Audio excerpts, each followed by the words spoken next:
अब तक आपने जाना कि अन्नी दीवानी और उसके पति के साथ क्या हुआ था पहले पार्ट में।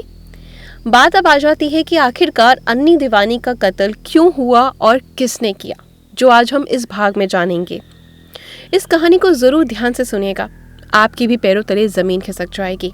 पुलिस ये समझने की कोशिश करने लगती है कि आखिर मोंडे बुलाम्बो की भूमिका इस हत्याकांड में क्या है। ऐसे में इस आदमी से पूछताछ का सिलसिला शुरू होता है और जब पुलिस उससे पूछती है कि आखिर तुमने शिवामा डोडो कॉम्बे को किससे मिलवाया था, तो वो जिसका नाम लेता है उसके बारे में जानकर पुलिस को झटका सा लग जाता है। दरअसल बुलाम्बो बताता है कि कुछ दिनों पहले मैं अपने होटल में रिसेप्शन पर बैठकर काम कर रहा था कि वहाँ पर टैक्सी ड्राइवर जोलो टोंगो आता है।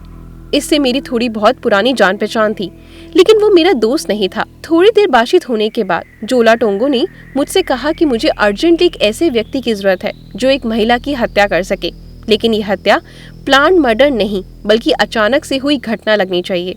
इसी के बाद मैंने जोला टोंगो और शिवामा डोडो की मुलाकात करवाई। इसके बाद इन लोगों ने क्या किया और इनमें क्या बात हुई, मुझे कुछ भी नहीं पता।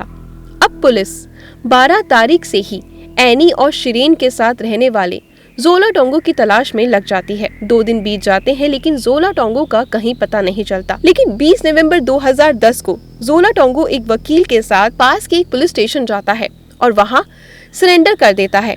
अब पुलिस जोला टोंगो से पूछताछ शुरू करती है। शुरुआती पूछताछ में जोला टोंगो इस पूरे मामले में खुद को निर्दोष बताते हुए इस अपहरण में एक विक्टिम के तौर पर खुद को पेश करता है। लेकिन जब पुलिस अब तक गिरफ्तार किए गए तीनों संदिग्धों के बारे में उसे बताती है तो वो टूट जाता है और पूरी कहानी बताता है, जिसे सुनकर हर किसी के पैरों तले जमीन खिसक जाती है। जोला टोंगो बताता है कि जब मैं 12 नवंबर 2010 को एयरपोर्ट से अन्नी दीवानी और शिरेन दीवानी को 5:13 पर केव ग्रेस होटल तक ड्रॉप करने गया, तो जब मैं उनको वहां छोड़कर वापस आने वाला था तभी शिरेन दीवानी मेरे पास आता है और कहता है कि मैं होटल के अंदर से बस 2 मिनट में आऊं, तुम मेरा यहाँ पर वेट करो, तुम्हारे लिए मेरे पास एक बहुत बढ़िया काम है। थोड़ी देर बाद शिरेन होटल के अंदर से आता है और टैक्सी ड्राइवर से थोड़ी देर इधर उधर की बातें करता है।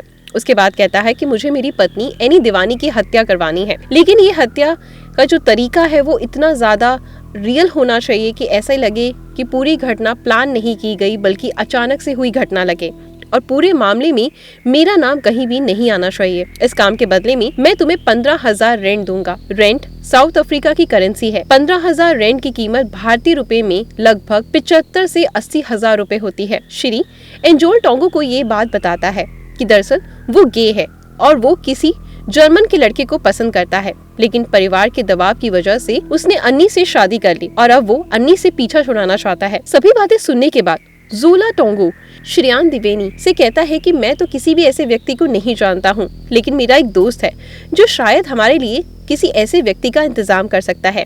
इसी के बाद जोला टोंगो शाम के 5:42 पर कोलिसियम होटल जाता है और वो यहाँ रिसेप्शनिस्ट के तौर पर काम करने वाले मोंडे वोलम्बो से मिलता है और प्लान बताता है। इसी के बाद मोंडे वोलम्बो कुआवे से फोन पर बात करता है और प्लान के बारे में बताता है। जब प्लान बन जाता है तो कुआवे फिर ओले को फोन करता है और इस प्लान को अंजाम तक पहुंचाने के लिए उसे भी अपने साथ मिला लेता है। ये सब कुछ 12 नवंबर को होता है और फिर 13 नवंबर 2010 की सुबह शियान द्विवेदी एक बार फिर से जोला टोंगो को फोन करता है और उसे कहता है कि इस प्लान के लिए मैं तुम्हें पेमेंट अफ्रीकन करेंसी में नहीं बल्कि डॉलर में दूंगा, लेकिन जोला टोंगो डॉलर में पेमेंट लेने से मना कर देता है। फिर शिरेन दीवानी जोला टोंगो को होटल बुलाता है और फिर उसके साथ पास के ही एक ज्वेलरी शॉप में जाता है जहां वो $200 को साउथ अफ्रीकन करेंसी में कन्वर्ट करवाता है। जब शिरेन दीवानी डॉलर एक्सचेंज करके वापस होटल आ रहा होता है, इसी बीच जोला टोंगो ने पूरे प्लान पर फिर से डिस्कशन करता है और टोंगो को बताता है कि उसने इस काम को अंजाम देने के लिए एक व्यक्ति से बात कर ली है। इसके बाद टैक्सी ड्राइवर शिरेन को कहता है कि डिनर के बहाने तुम इस शहर से बाहर चलो ताकि इस प्लान को हम अंजाम तक पहुंचा सकें। इसी के बाद 13 नवंबर की रात शिरेन दिवेनी अपनी पत्नी एनी दिवेनी के साथ शहर के बाहर मौजूद सर्वे साइट रेस्टोरेंट में डिनर के लिए जाता है और वापसी में प्लान के मुताबिक एक सुनसान जगह पर पहले से तैयार किए गए गुंडे लूटपाट का नाटक करते हैं। फिर प्लान के मुताबिक बड़ी बेरहमी से एनी दीवानी को गोली मारकर उसकी हत्या कर दी जाती है। जोला टोंगो ये भी बताता है कि एनी दीवानी की हत्या करने के बाद एक बार फिर से 16 नवंबर को 1:37 पर होटल केप ग्रेस में शिरेन द्विवेदी से पेमेंट के लिए मिलने के लिए वो जाता है, क्योंकि शिरेन द्विवेदी ने कहा था कि अगर काम ठीक से निपट गया तो मैं 5,000 रेंट तुम्हें अलग से दूंगा। दावे के मुताबिक सीसीटीवी फुटेज में भी दिखता है कि शिरेन द्विवेदी एक लिफाफे में टैक्सी ड्राइवर को कुछ दे रहा है और कुछ देर बाद वो लिफाफा टैक्सी ड्राइवर के हाथ में होता है, जिसे लेकर टैक्सी ड्राइवर वहाँ से निकल जाता है। जोला टोंगो के इस दावे के बाद पुलिस हैरान रह जाती है और फिर इस दावे की सच्चाई जानने के लिए जोला टोंगो तथा शिरेन द्विवेदी की कॉल डिटेल्स निकलवाती है। साथ ही Cape Town airport, Cape Grace hotel और सर साइड रेस्टोरेंट की सीसीटीवी फुटेज चेक की जाती है और सब कुछ जोला टोंगो के बातों से बिल्कुल मैच करता है। पूछताछ में टोंगो ने बताया था कि शिरेन द्विवेदी ने अपने किसी जर्मन दोस्त का भी जिक्र किया था और वो भी गे होने की वजह से वो अपनी पत्नी की हत्या करवाना चाह रहा था। ऐसे में पुलिस अब शिरेन द्विवेदी के उस गे दोस्त को अभी पता लगाने की कोशिश करती है। पुलिस को एक जर्मन मास्टर नाम के एक जर्मन का पता लगता है और ये उस समय दक्षिण अफ्रीका में ही था।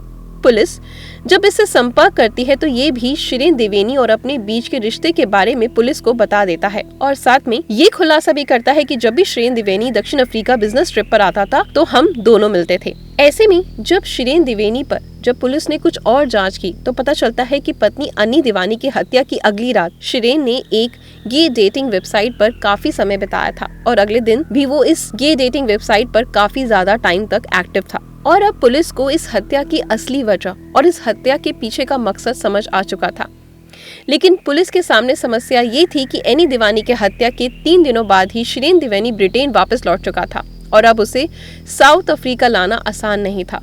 फिर भी पुलिस साउथ अफ्रीका में ही शिरेन द्विवेदी पर अपनी पत्नी एनी की हत्या करवाने का केस दर्ज कर देती है और कोर्ट में शिरेन द्विवेदी को ब्रिटेन के साउथ अफ्रीका लाने की अपील दायर करती है।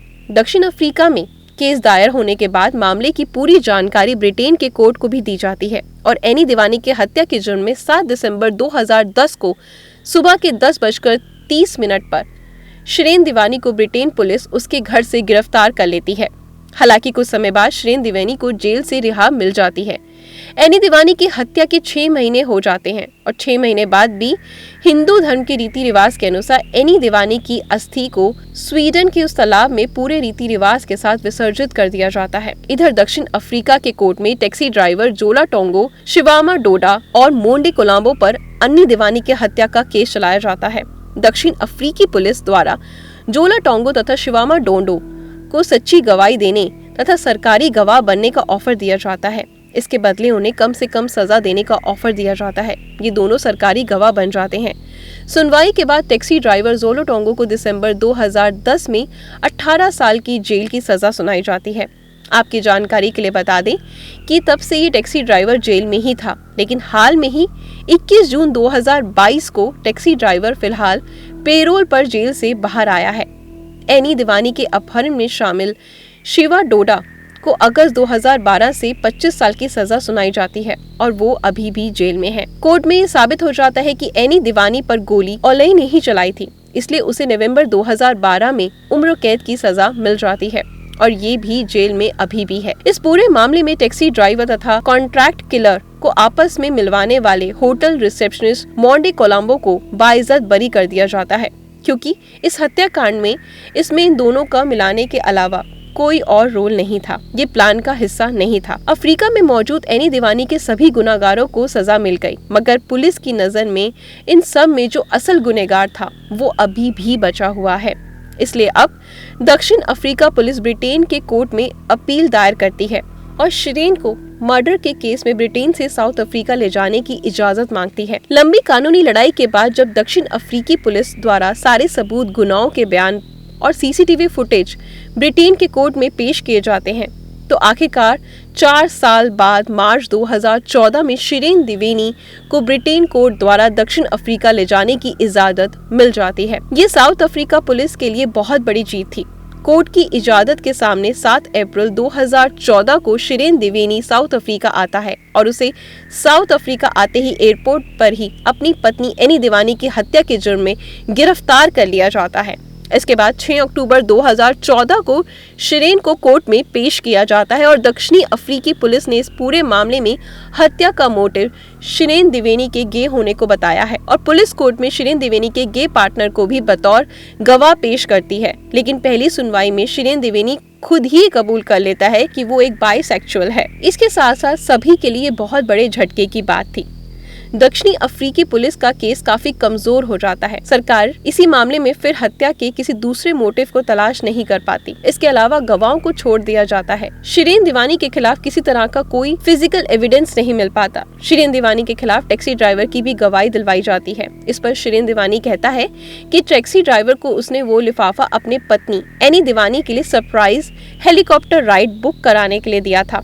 इस तरह पुलिस का ये एंगल भी कोर्ट में खारिज हो जाता है। इस मामले में जोलो टोंगो शुरू से लेकर आखिर तक पूरी कहानी बताता है और शिरीन दीवानी के खिलाफ कोर्ट में गवाही देता है, लेकिन कोर्ट द्वारा जोलो टोंगो की गवाही को ये कहते हुए खारिज कर दिया जाता है कि इसके बयान में काफी झूठ है। सब कुछ एक झटके में दक्षिणी अफ्रीकी पुलिस के हाथ से निकल जाता है। सरकारी वकील एनी दीवानी के कत्ल और शिरीन दीवानी के बीच कोई सीधा रिश्ता कोर्ट में साबित नहीं होता, इसलिए कोर्ट द्वारा शिरीन दीवानी को अपनी पत्नी एनी दीवानी की हत्या के आरोप से बाइज्जत बरी कर दिया जाता है। इसके तुरंत बाद शिरीन दीवानी दक्षिण अफ्रीका से ब्रिटेन वापस आ जाता है। ब्रिटेन वापसी कर एनी दीवानी के माता पिता शिरीन दीवानी पर फिर से यहाँ केस चलाने की इजाजत मांगते हैं, लेकिन ब्रिटेन कोर्ट द्वारा ये कहते हुए इनकार कर दिया जाता है कि साउथ अफ्रीका पुलिस ने ऑलरेडी सभी मामलों की जांच कर ली है। उन सभी में शिरीन दीवानी बेगुनाह पाया गया है, इसलिए ब्रिटेन में भी इस केस को चलाने का कोई मतलब नहीं। इस तरह गवाह और सब कुछ सबूत होने के बावजूद भी शिरीन दीवानी अपनी पत्नी एनी दीवानी की हत्या के जुर्म में बाइज्जत बरी होकर आज चैन की जिंदगी गुजार रहा है। दक्षिणी अफ्रीकी कोर्ट द्वारा शिरीन दीवानी को बाइज्जत बरी करने के फैसले की काफी आलोचना की गई। इस मामले की सुनवाई जो जज कर रही थी, इन पर भी कुछ आला अधिकारियों ने पैसे लेकर शिरीन दीवानी के फेवर में फैसला देने का आरोप लगाया। इस पर जांच कमेटी बिठाई गई, लेकिन कुछ महीने बाद इस जज पर ऐसे कोई भी आरोप साबित नहीं हो पाए, तो ये केस खारिज हो गया। शिरीन दीवानी अक्सर दक्षिण अफ्रीका जाया करता था और उसकी वहाँ अच्छी खासी जान पहचान थी, इसलिए काफी हद तक ये संभव है कि उसने जज को घूस देकर फैसला बदलवा लिया होगा। जांच में जज को इसलिए बाइज्जत बरी कर दिया गया क्योंकि अगर उसकी गुनाहगार साबित किया जाता तो दक्षिण अफ्रीका की पूरी दुनिया में नाक कट जाती। शायद दक्षिण अफ्रीका ने अपनी इज्जत बचाने के लिए इंसाफ का गला घोट दिया। दोस्तों, आपकी नजर में इस केस के बारे में क्या कहना है? क्या सच में ये सही हुआ या गलत? और अगर गलत तो शिरीन दीवानी को क्या सजा मिलनी चाहिए? इस बात का कमेंट बॉक्स में जरूर बताइएगा। धन्यवाद।